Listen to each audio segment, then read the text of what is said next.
Exercício 13, Química Geral.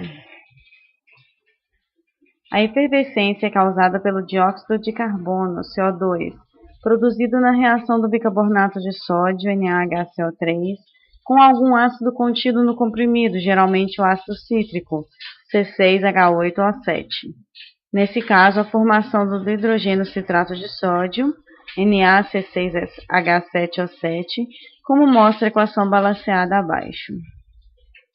NaHCO3 aquoso mais C6H8O7 aquoso, formando NaC6H7O7 aquoso mais H2O líquido mais CO2 gasoso. Essa reação só ocorre quando os reagentes estão dissolvidos em água.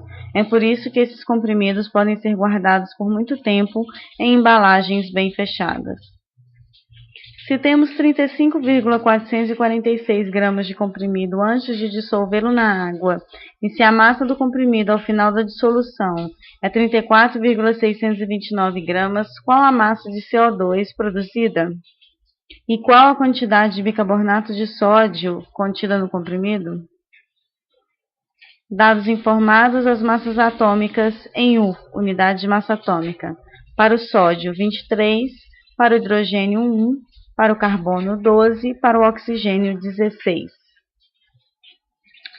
Como o CO2 é formado em estado gasoso, ele se desprende do sistema. Isso justifica a massa do sólido final ser menor do que a massa inicial do comprimido. Assim, a diferença das massas corresponde ao CO2 desprendido.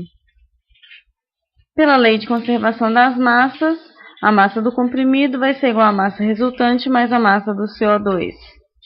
Então, 35,446 gramas é igual a 34,629 gramas mais a massa do CO2. Então, a massa do CO2 será a massa inicial menos a massa resultante, o que corresponde a 0,817 gramas. Esse resultado já elimina as letras B e D. Qual a quantidade de bicarbonato de sódio contida no comprimido? Cada mol de CO2 produzido é gerado a partir de 1 mol de bicarbonato de sódio. Então, 1 mol de bicarbonato de sódio gera 1 mol de CO2.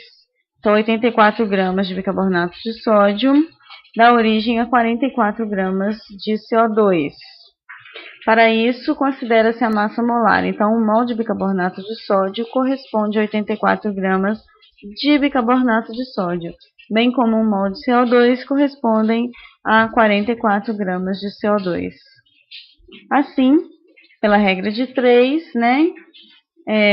a massa então de bicarbonato é X para 0,817 gramas de CO2 formado. X então é 1,56 gramas de bicarbonato de sódio, o que corresponde à resposta da letra A. Fim do exercício, bom estudo.